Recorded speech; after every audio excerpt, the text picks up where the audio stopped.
Welcome to the Mindset Meets Money podcast, where money makes sense. We provide tactical advice to help high-income earners make logical decisions with their money. Today's a pretty simple one. We're going to talk about familiarity bias. So familiarity bias is the tendency for people to invest in what they know, to stick with things that are simplistic and easy for them to deal with because of past history. So give me an example of a client, someone that would use familiarity bias to make a bad decision. Okay, the classic example is the Enron situation. So Enron collapsed in 2000, 2001. It was at one point a Fortune 15 company. It was gigantic. They very famously, very bad timing, they changed their 401k a few weeks before the collapse happened. Enron collapsed in a 3.5 week period of time from $40, $50 a share in the stock price to zero, literally in like 24 days, something like that. And unfortunately, right before that, they had an all-company meeting. They were announcing the changes to a lot of things. On top of that, the changes to the 401k. There already started to be a stock slide, and there were some questions asked of the individuals, the employees. Is Enron stock safe to invest in? And very famously, you can Google this. It's the video is there. It's terrible. They came out and said you shouldn't put all your money there. It's very safe. It's because people worked there, because they felt familiar with the company, because they felt comfortable with the company. Not only was their livelihood in jeopardy, they didn't know this, but they plugged all their 401k money into Enron stock. The irony here is that the timing was horrific because they went through a blackout period as Enron stock was in free fall, so they couldn't make any changes. And by the time the blackout period ended, Enron stock was basically obliterated. Wow. So because they were so familiar with the company, they overloaded in the stock and they got smoked. Today we're going to talk about hindsight bias, which is also called knew it all along bias. It's when you look back at an event that was not predictable, but basically said, oh, I knew this was going to happen. I knew this would be the result. So how does this affect your investment? So how do I even, realize, how does it make a negative decision for you having a hindsight bias? So typically in hindsight bias, you're looking back at something that was not predictable, that you thought was, right? And it poisons you going forward. And what I mean by that is the next sign. So let's keep using COVID as the example, right? So the market shutters early COVID. By April, May, it's down, I forget what it was, 30 some odd, 40%, I forget, but it was pretty bad. And you've got people looking back saying, I should have, I knew this would happen, I should have done this, okay? So what's the next thing in their mind? The next time the market wobbles, and what do we know about the market? The market does not escalator ride up, it elevator rides up, right? It has wide swings up and down. You look at the averages since time immemorial, you tend to get a 10% loss roughly once a year on average. You tend to get a 20% loss typically every 2.5 years on average. You tend to get a 5% loss 3 to 5 times every year, right? So it's not a smooth ride up. And whenever it's a smooth ride up, you have to worry about revision to the mean because it means too long going easy means you're going to have a longer rough patch just to smooth out the average. So the punchline of this is I saw the market drop significantly when COVID happened. And in hindsight, I said, I should have realized that. That was my whole conversation, right? I prepped for everything else, and I did a poor job prepping financially. Then now the next time something comes, it's a slow indicator that I think of that. I'm going to have that bias that in hindsight, I knew it. And you're going to overreact. And then I'm going to overreact and be able to do it at that point then. Correct. And so it's the decision making after the event that you're saying in hindsight is the issue at that part. Correct. What is our bias that we're talking about today? Today we're going to talk about confirmation bias. All right, give me more details. Okay. So confirmation bias is the tendency to search for, interpret, favor, and recall information in a way that confirms or supports one's prior beliefs. The listeners are sitting here going, all right, I want to be aware of how I think and how I feel and how I behave so I don't make poor decisions with choosing my investments. How does confirmation bias deal with that? And what should we be looking for as an investor? So let's look at, and this is not a political discussion whatsoever, but let's look at the last two political regimes in the country, right? Yep. You had the Trump administration, you have the Biden administration currently. Okay? Oh man, you got people already feeling emotions right now on the other side as soon as you even said it. I know, myself included. Yeah. So but let's, in every single presidential changeover, right? You switch from one party to the next. There's a swath of humanity that turns and says the market's going to drop because X got elected, right? Happened when Trump got elected, happened when Biden got elected. Yep. Right? Now, in hindsight, you had a bunch of people who said, Trump got elected, I'm pulling my money out of the market. I think he's going to be a disaster. And the market actually did quite well under him. I don't attribute any benefit to the situation. People did the exact same thing. Biden gets elected and they say, I'm pulling my money out of the market because Biden got elected, right? Now, where this becomes detrimental is the truth of it. The president has relatively little control over what happens in the stock market, right? Yeah.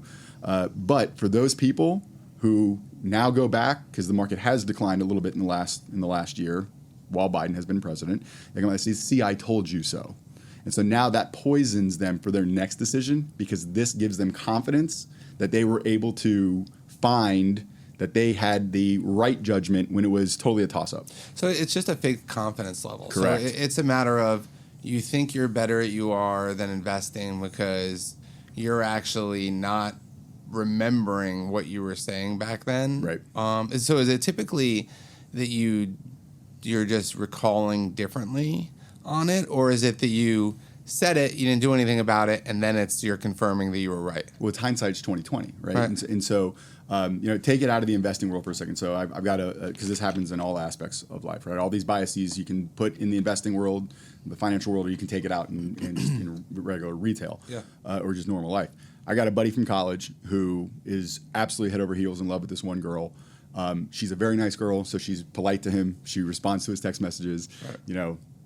But she has zero interest in him. Yeah. And he will go back and say, he will look for confirmation of his belief that she is into him by looking back and saying, see, look, she said this or she said that. Yeah. And it poisons his next steps forward because he's got no shot and he's clinging to every nice thing this poor girl does because Right. she's just a nice person. And, so it poisons his next steps. So today we were talking about overconfidence and underconfidence and how that affects your investment decisions. I don't know if that's good or bad to be overconfident or underconfident now. Why don't you talk a little bit about what this bias is and we'll start to deconstruct it. Yep. So a lot of the biases that we'll talk about are kind of double-edged swords in that when you possess them, they can be to your benefit. They can also be to your detriment. Overconfidence is one of those. So when you're overconfident, it's typically you have a belief in your ability that is beyond what the actual end result has shown. Right. So I'm making decisions, and I believe my decisions are better than the actual outcomes are. Okay. So where does something like this come from? Right. So all of a sudden you believe you have an insight that Twitter is going to do better because Musk took it over, and so when you hear that, you decide to buy that. Well, how do people actually become overconfident, thinking they can actually outthink the market or all the insiders that are there? So overconfidence, it's not just a market and investment type thing. This is in all of our lives. There's a study out there where 90% of people who were polled said that they believe they're above average drivers. Well, I mean, that's statistically impossible, right? How can 90% of people be above average? Average is 50. Only 50% of people can be above average. 50% of people are below average. Right? That's how statistics work. So inherently, none of us want to believe that we don't make the right decision. But there has to be some aspect of us being able to successfully navigate life by that overconfidence, right? Like if we were always hesitant about making decisions and didn't feel confident with our decisions, we'd be stressed most of the life at that point. So there's a part of it there that overconfidence is a good thing. Right. What you're saying is you just need to be aware that is an actual bias, that we are inherently overconfident with most stuff that we do. Correct. And when it comes to investing, we have to be aware of that so we don't make some poor decisions with our money. Right. So the good part of being overconfident is it'll drive you to action. Right. You're able to make the decision. You're able to put money in play. You're decisive. When you're overconfident, you tend to be very decisive. The negative of this is you tend to have beliefs that are not backed by fact, right? So, Ronald Reagan said, trust but verify, right? So, what you just said earlier, I believe Twitter is going to do better because Elon Musk is taking over, okay? Is there any factual basis behind that other than, must did fairly well with Tesla, he's jumping in another venture, perhaps he'll do fairly well here. There's zero factual evidence behind that belief. But if you are supremely overconfident in that you could end up not only taking action, but taking kind of adverse action by putting a larger share of your portfolio into Twitter without any backing, right? So the idea here is it's good to be overconfident because it drives you to action, but you want to make sure that you harness that overconfidence and you don't ride it too heavily. What kind of bias are we talking about today? Today we're going to talk about recency bias. A recency bias. What is recency bias? So recency bias, it's a cognitive bias that places an overarching importance on things that just recently happened. Right? I've saw this so much with investors in the past. Mm-hmm. Yep. So something recently happened to me. Stock market goes up, stock market goes down. I picked a good stock, or one of the ideas that I had as a complete loser. And now my next decisions are all predicated based on that feeling. Yep, exactly. So think about by nature, we're myopic thinkers, right? We think in a very short window, a small vacuum, right? Yep. And so look back to what the market did 2022, right? It was pretty gnarly the entire time. And the fact that we're myopic thinkers is not anything wrong. It's not a shot at all. There are reasons that we've kind of developed like that as humans to be able to live and make sure that we're safe on that side. Sure. So realizing that it's biological that we end up being in myopic thinking, meaning very small thinking, and we don't try to think about everything going on with us, how our heart's beating, how we're breathing, all that type of stuff, right, allows us to be able to navigate life. For sure. Yeah, there's nothing wrong with it. But when you turn to financial decisions, being myopic is actually a huge detriment, right?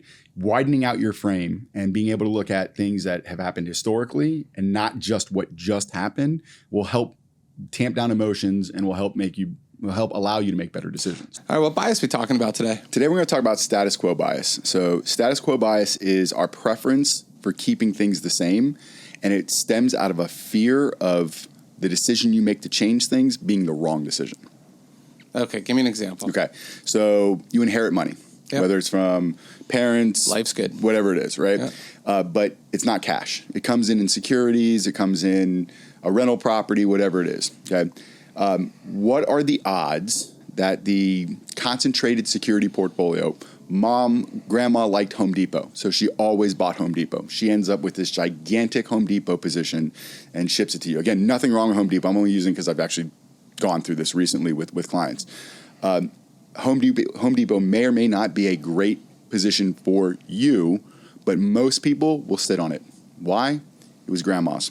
This is an interesting one because when I was in practice, I ran into this with clients all the time, especially up in the Northeast, that you had people that worked for large companies and they got stock options or they just bought into one company. GE was a great example that I ran into all the time in the early 2000s, especially during that time where it was, I think it was like 5% of the GDP of all of the U.S. back then. Yep. And so you would have people that felt this loyalty to companies, even with the grandparents that they inherited to, that they didn't want to sell. Or as their first stock and it, did a 5X or a 10X for them early on. And they really felt like that's the company that they wanted to have. And they had they never wanted to change it. To your point, it was status quo. There was something that made them feel very comfortable with that investment. And they didn't want to make any decisions contrary to that. So this status quo piece, does it usually happen with individual securities? Does it happen with, just a total balanced portfolio? What do you typically see the status quo bias in practice? So we'll see it a lot in inheritance. We'll also see it a lot in the inertia around qualified plan, the opening of a qualified plan. So employer-sponsored 401k. They have auto enrollment nowadays, right? Where you don't even have to sign up. You get a new contract. So I start working for a company. They automatically put me in the 401k and put in 5% in. Automatically put anywhere 3 to 5% of your salary. You have to opt out. Yep. Okay, so which is honestly one of the greatest things, by the way, because the amount of clients I had to convince to start saving in their 401k to get free money when they had a free match. Yep. And they didn't sign up right away. It has increased the overall savings rate in retirement plans dramatically. Great example of Congress actually doing something well and creating that ability to do that. Yeah. It's called the Save More Tomorrow plan. And in some cases, they actually increase, without I mean, you know about it, but you're not have to opt out of it opposed to opt in. out. So that's the concept of status quo is inertia, right? Yep. You have to actually take action to get out of it. Okay. So, Which is a good example. So people get pay raises, your expenses don't go up. It might be still the same 5%, but you might be able to save 8%. Right. And people don't make that decision to increase from a 5% to an 8% or 10% savings rate. Right. And since you're not actually writing the check, it's coming out of your paycheck. It's not salient. You're really not seeing the difference. Yep. Writing a check every week to put into your 401k is that'd be uncomfortable. Emotionally difficult. Right? Exactly. Right. But if it drips out, it's not even, you don't even think about it. Right. That's the beauty of those type of plans. So again, a lot of the biases that we'll talk about are double-edged swords. Right. They can be used for good and they can be used for bad. The good on status quo is it's inertia. Right. Think of those auto enrollment plans. Well, you have to actually act to be unenrolled in it. You have to act to stop the increase in your deferral amounts year after year. So that's an example of a good one. That's an example of a good one. An example of a bad one, same scenario. A lot of those people end up in the default investments. And so the default investments tend to be cash, or they tend to be a target date fund that is closely aligned to their age and then age 65. I am shocked when clients come in and they show me a 401k statement and it's all sitting in cash for money that's 20, 30 years out because it was the default statement and they didn't want to change anything. It was just status quo. Yep. So what are we talking about today? I think we're talking about Anchoring biases. So today we're going to talk about the anchoring effect. So you see this a lot in we see this a lot in investing, but you also see this in commercial retail stuff. We'll talk about that in a second. So anchoring is individuals' decisions are affected by a specific reference point or an anchor. Okay? So a good example is, let's say you've been investing for a couple of years, right? And this year, which has been a tough year in the market, right? I think the market's down some 20% so far year to date. Here are December 28th, right? Mm-hmm. So people will look at this and say, I'm down 20%. And the truth of it is, if you widen out your lens, you're not down 20%. You started a couple of years ago. You're up because last year was a very good year. The year before was a good year. The year before that was a good year. So people will anchor into a specific dollar amount on their portfolio, and they will only focus on the myopic loss that has happened in that very short period of time. We're going to talk about endowments. Yes. This does not do a college though. No, it does not. No. Today we're going to talk about the endowment effect, which is the tendency for us to overvalue assets that we already own. So how do you help do two parts? And you're on both sides of the deal. One is if you're negotiating with someone that is affected by the endowment effect, meaning I'm trying to buy a car from them and they think the price is a lot higher than it is, how do I get them back to reality? And then on the flip side, if I'm selling something, a business, a piece of art, a car, a house, whatever it is, how do I make sure myself knows that I'm probably inflating the value? And I think about this like, I go through a house and sometimes let's say I'm buying a house or an investment property. I want to walk with the owner because I want to help get them to drop their price, right? So all of a sudden I ask them, when were the air conditioners replaced? And then they're like, I really haven't. I don't know. It's 10 years. Then they'll start dropping the price on their head. Mm-hmm. Or I go, hey, it looks like you did a little work on the ceiling here. What happened here? Then all of a sudden they're like, oh, yeah. And then they drop the price in their head. So when the things are pointed out to the person you're buying from, the same would work in a car or something like that, then they'll start dropping the price because they forget all those things that they might see because they're living with it. But how do you do it on both sides? I shared a little bit of probably how you can get the person you're buying it from to drop the price a little bit and get more onto a reality plane. But in your mind, on both sides, what does it look like? So if I'm the buyer, so like every other bias we've talked about, you want to wring out emotion and you want to introduce as much quantitative fact as you possibly can. So if I'm buying your business, right, you have an idea what your business is worth, but you've probably given me view into your financials because I'm buying your business, or at least I'm attempting to. Well, I can go back and figure out similar companies with similar cash flows and similar profit margins, what they sell for, and I can bring you hard evidence. And so if I show you, hey, a company with almost identical revenue, almost identical profit margin, sold for 5x of its EBITDA, you're trying to make me buy yours for 10x, you see where the disconnect is. And so I'm giving you hard facts instead of engaging your emotional connection to the company you built. On the flip side, if I'm the seller, so you're trying to buy my business and I'm giving it to you for 10x when you can show me that it's 5x, if I have it up for sale, I want to sell it, right? I obviously want to get the number I want, but I'm allowing my emotion in the face of hard data to get in the way of what is probably a right deal to be done. And so when you're the seller, again, you have to try to wring out the emotion of things. You have to try to look at the facts and kind of keep the emotional reaction at bay. Yeah, so to kind of sum it up, you both, on both sides of the deal, you want to know what a marketplace that isn't public looks like. Mm-hmm. And so if you're buying a car, going and seeing, okay, what are the other cars that are for sale at the same price to be able to do it? Or if you could be able to somehow see what some of those cars have traded for recently to be able to do it. Or if you're buying a house, it's the same way. You know, that's why you're looking at comps when they're doing mortgages, is because they're trying to see that there. Right. So yeah, it's really trying to build a marketplace that isn't public, like you could see on the stock exchange. Right. And then the last thing is, trust the professionals that you've engaged, right? If you're buying a home and you have a good realtor, they're going to... Thanks for tuning in. If you found this episode helpful, why not spread the knowledge? Share it with a colleague who can use a dose of insight. Just shoot them a quick text or email with the episode link. Together, let's unlock more valuable insights in the next episode. What bias are we talking about today? So we're going to talk about mental accounting. So mental accounting is the idea that people will treat dollars differently based off of where they've come from or where they've been placed. So it's called mental accounting. Why is it that individuals decide to look at money differently like that?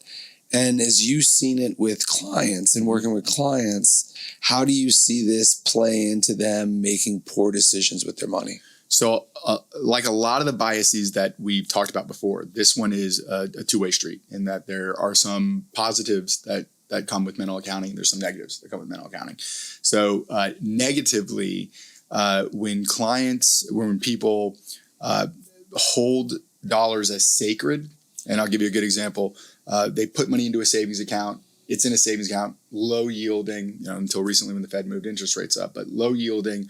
They won't touch that money despite having significant credit card debt at really high interest rates. The smart play, the efficient play, is to take that money that's yielding nothing, pay off those high interest credit card debt, and you're in a better financial position.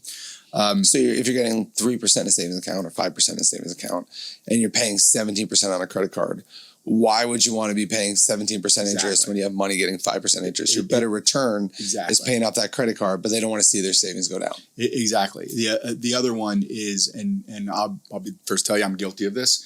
You ever have the Christmas fund or the change account, in your closet, right? So I used to do this thing. It's really stupid. I used to do this thing where when I would come home, if there was a 1 or a 5 in my wallet, I would take it out and I would just throw it in a shoebox. And over years, that money would accumulate, and I'd go on vacation with it or something like that. But that money would sit in that shoebox for years before it accumulated enough to go on a decent vacation. That could have been even in a savings account earning something at that point in time. But I never took it out of the shoebox because to me that was vacation money and I wasn't going to do that. Right. Inefficient, irrational behavior, right? So there's the negatives. The positives come with placement.